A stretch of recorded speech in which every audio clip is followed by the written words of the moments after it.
മനസ്സിലില്ല. താങ്കൾ ഇത്ര അസഹിഷ്ണുത ദേശാഭിമാനിയോട് കാണിക്കുന്നത് എന്തുകൊണ്ടാണ്? താങ്കൾ തന്നെ 5 ചോദ്യം ചോദിക്കല്ലേ പ്ലീസ്. താങ്കൾ തന്നെ ചോദിച്ചുകൊണ്ടിരിക്കല്ലേ. ദേശാഭിമാനി മാത്രം ചോദിച്ചാൽ പോരാ. നോ, നിങ്ങൾ ചോദിക്കും. KSU പ്രസിഡന്റ് ആയിരുന്ന ആളെ കണ്ടിട്ട് ഞാൻ മൈൻഡ് ചെയ്തില്ല എന്നുള്ളൊരു വാർത്ത. ഞാൻ അദ്ദേഹത്തെ കണ്ടില്ലല്ലോ. ആർക്കും വന്ന് എന്നെ കാണാം. മന്ത്രിസഭാ യോഗത്തിനു ശേഷം മാധ്യമങ്ങളെ കണ്ട മുഖ്യമന്ത്രി എപ്പോഴത്തെയും പോലെ ദേശാഭിമാനി മാധ്യമപ്രവർത്തകനെ കടന്നാക്രമിക്കുകയായിരുന്നു. താങ്കൾ തന്നെ എല്ലാ ചോദ്യങ്ങളും ചോദിച്ചാൽ മതിയോ എന്ന് മുഖ്യമന്ത്രി ചോദിച്ചതിന് ശേഷമാണ് മറ്റ് മാധ്യമപ്രവർത്തകർക്ക് അവസരം കൊടുത്തത്. എല്ലാവരും പ്രതീക്ഷിച്ചതുപോലെ KSU സംസ്ഥാന പ്രസിഡന്റിനും സംസ്ഥാന നേതൃത്വത്തിനും കാണാനുള്ള അവസരം മുഖ്യമന്ത്രിയുടെ ഓഫീസ് നിഷേധിച്ചു എന്ന ചോദ്യമാണ് വാർത്താ സമ്മേളനത്തിന്റെ തുടക്കത്തിൽ തന്നെ VD സതീശന് നേരെ വന്നത്.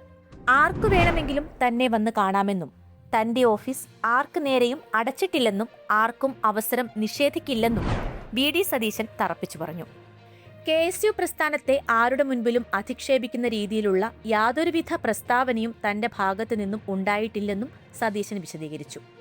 എന്നാൽ സതീശൻ പങ്കെടുത്ത ഒരു പരിപാടിക്കിടെ KSU പ്രസിഡന്റിനെ അവഗണിച്ചുവെന്നും കണ്ടിട്ടും മിണ്ടിയില്ലെന്നുമുള്ള പരാതിയും മാധ്യമപ്രവർത്തകർ ഉയർത്തിയിരുന്നു. എന്നാൽ അന്ന് അദ്ദേഹത്തെ കണ്ടില്ല എന്ന മറുപടിയാണ് സതീശൻ നൽകിയത്. 10 മണി തൊട്ട് 1 മണി വരെ ഞാൻ ഓഫീസിലുണ്ടെന്ന് അവരെ അറിയിച്ചതാണ് എന്നും VD സതീശൻ ഓർമ്മിപ്പിച്ചു. KSU പ്രതിനിധികളുമായി നേരിട്ട് സംസാരിക്കുകയും ഗവൺമെന്റിന്റെ ഭാഗം അവരെ അറിയിക്കുകയും ചെയ്തിട്ടുണ്ടെന്നും സതീശൻ കൂട്ടിച്ചേർത്തു.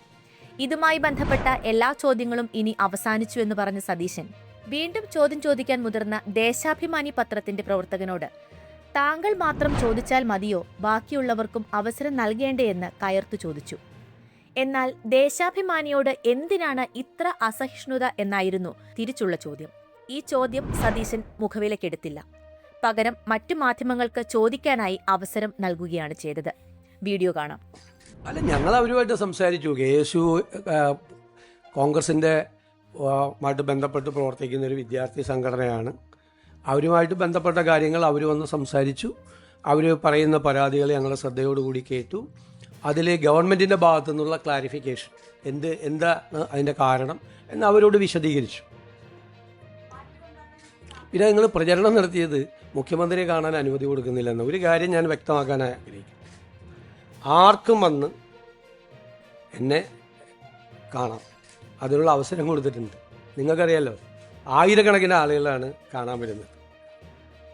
10,000കണക്കിന് പരാതികളാണ് കിട്ടുന്നത്. ആ പരാതികൾ പരിഹരിക്കാനുള്ള സംവിധാനവും മുഖ്യമന്ത്രിയുടെ ഓഫീസിൽ ചെയ്തിട്ടുണ്ട്. ആർക്കും വേണമെങ്കിൽ, ഒരാൾക്കും എൻ്റെ ഓഫീസ് ഇതുവരെ അനുമതി നിഷേധിച്ചിട്ടില്ല. നിങ്ങൾ പല വാർത്തകളും കൊടുത്തു അനുമതി നിഷേധിച്ചെന്ന്. ഇത് ശരിയല്ല.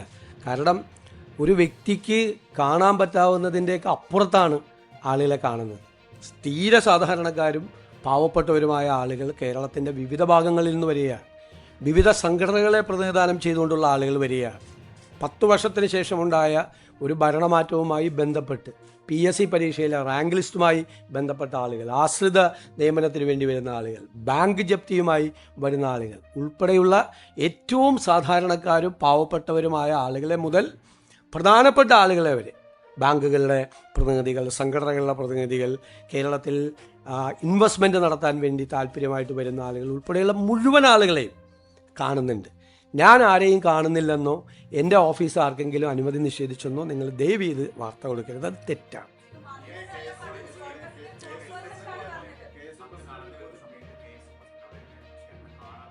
ഞാൻ അദ്ദേഹത്തെ കണ്ടില്ലല്ലോ. ഞാൻ മാത്രമല്ല, അവിടെ മാധ്യമങ്ങളുടെ മുമ്പിലാണ് ഞാൻ ഇറങ്ങി വന്നിട്ട് 2:50 തേവര കോളേജിൽ നിന്ന് ഇറങ്ങുന്നത്. 3 മണിക്ക് പ്രധാനമന്ത്രി പങ്കെടുക്കുന്ന മീറ്റിംഗാണ്, റെയിൽവേ സ്റ്റേഷനുകളുടെ ഉദ്ഘാടനം. 2:50 അവിടെ നിന്ന് സ്റ്റാർട്ട് ചെയ്താൽ 3 മണിക്ക് കൃത്യം എത്തുള്ളൂ. ഞാൻ ഏറ്റവും വേഗത്തിൽ, വളരെ വേഗത്തിൽ നടന്ന് വണ്ടിയിൽ കയറി അവിടെ എത്തുകയായിരുന്നു. KSU പ്രസിഡന്റ് കണ്ടു കഴിഞ്ഞാൽ, എൻ്റെ ജില്ലക്കാരനായിരുന്നു, എൻ്റെ ജില്ലയിലെ KSU പ്രസിഡന്റ് ആയിരുന്ന ആളെ കണ്ടിട്ട് ഞാൻ മൈൻഡ് ചെയ്തില്ല എന്നുള്ളൊരു വാർത്ത. ഞാൻ നിൽക്കുന്നൊരു ഫ്രെയിമിൽ അദ്ദേഹം ഉണ്ട്. ഞാൻ പിന്നീടാണ് കാണുന്നത്. മാത്രമല്ല, അന്ന് രാവിലെ 10 മണി മുതൽ 1 മണി വരെ ഞാൻ എറണാകുളം ഗസ്റ്റ് ഹൗസിലുണ്ട് എന്നുകൂടി എൻ്റെ ഓഫീസ് അദ്ദേഹത്തെ അറിയിച്ചത്. ഇത് 2 മണിക്കാണ് ഈ പരിപാടി. തേവര കോളേജിൽ നടന്ന പരിപാടി 2 മണിക്കാണ്. 10 മണി മുതൽ 1 മണി വരെ ഞാൻ എറണാകുളം ഗസ്റ്റ് ഹൗസിൽ ഉണ്ട് എന്നുകൂടി അവരെ അറിയിച്ചു. അതൊക്കെ തെറ്റായ വാർത്തകളാണ്.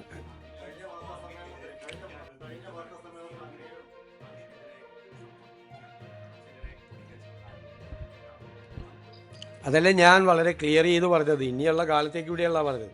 ഒരാൾക്കും അനുമതി നിഷേധിച്ചിട്ടില്ല, ഞാനും എൻ്റെ ഓഫീസും. നിഷേധിക്കുകയില്ല, ഒരു കാരണവശാലും നിഷേധിക്കും. എല്ലാവർക്കും വന്ന് കാണാം.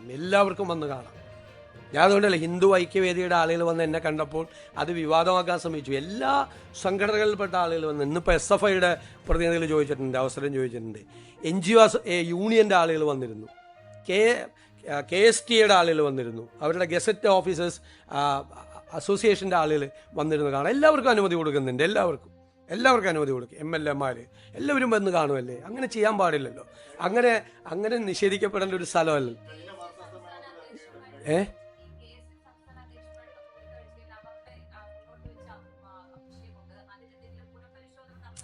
അതൊക്കെ നമ്മൾ എന്തെങ്കിലും ഉണ്ടെങ്കിൽ നിങ്ങളെ അറിയിക്കാം.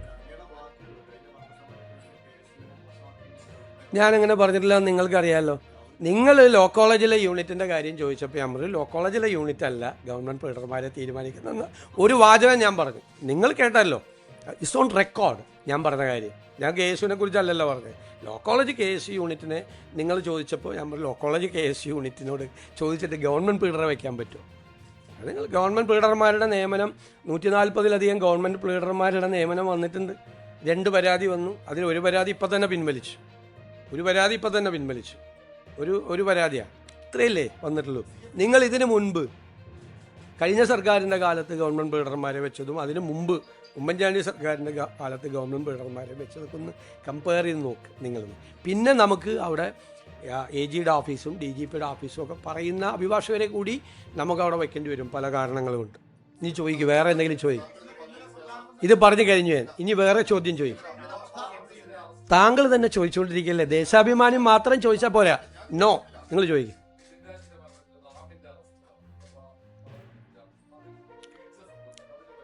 അത് വീഴ്ച സംഭവിച്ചു എന്ന് പ്രാഥമികമായി ശ്രദ്ധയിൽപ്പെട്ടതിനെ തുടർന്ന് അന്വേഷണ സംഘത്തെ മാറ്റിയിട്ടുണ്ട്.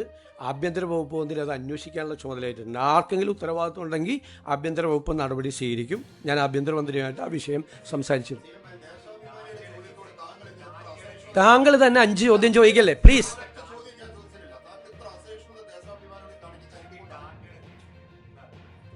നമ്മുടെ കോളേജുകളിൽ, പ്രൊഫഷണൽ കലാലയങ്ങളിലെല്ലാം റാഗിങ് വർദ്ധിച്ചു വരുന്നത് ശ്രദ്ധയിൽപ്പെട്ടിട്ടുണ്ടായിരുന്നു. നമ്മുടെ മാനിഫെസ്റ്റോയിലും പിന്നീട് ബജറ്റിലും എല്ലാം വയനാട് മരണമടഞ്ഞ സിദ്ധാർത്ഥിൻ്റെ പേരിലുള്ള ഒരു റാഗിങ് നിയമം കൊണ്ടുവരാൻ വേണ്ടിയിട്ടുള്ള തീരുമാനമെടുത്തു. ഇങ്ങനെയുള്ള പരാതികൾ വരുമ്പോൾ ബന്ധപ്പെട്ട അധികാരികളെ അറിയിക്കാൻ വേണ്ടിയിട്ടുള്ള ഒരു സിദ്ധാർത്ഥ് ഡിസ്ട്രസ് ആപ്പ് രൂപീകരിക്കാനുള്ള തീരുമാനമെടുത്തു.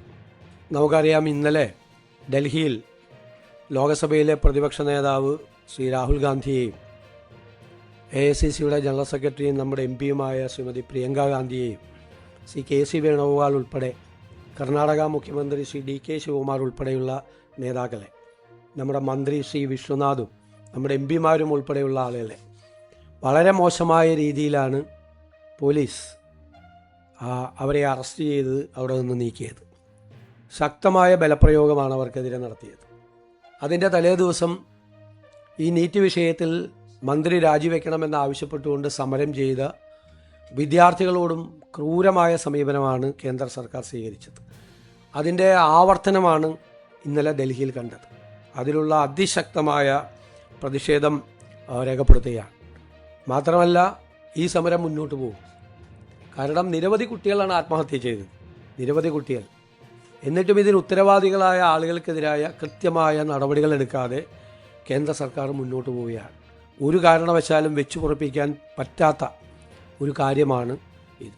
ഇന്നലെ ഡൽഹിയിൽ നടന്നത് ശരിക്കും നരനായാട്ട് പോലുള്ളൊരു കാര്യമാണ്. അതിനെതിരായിട്ടുള്ള അതിശക്തമായ പ്രതിഷേധം രാജ്യത്തെമ്പാടും ഉയരുമ്പോൾ കേരളത്തിലും അതുണ്ടാകും.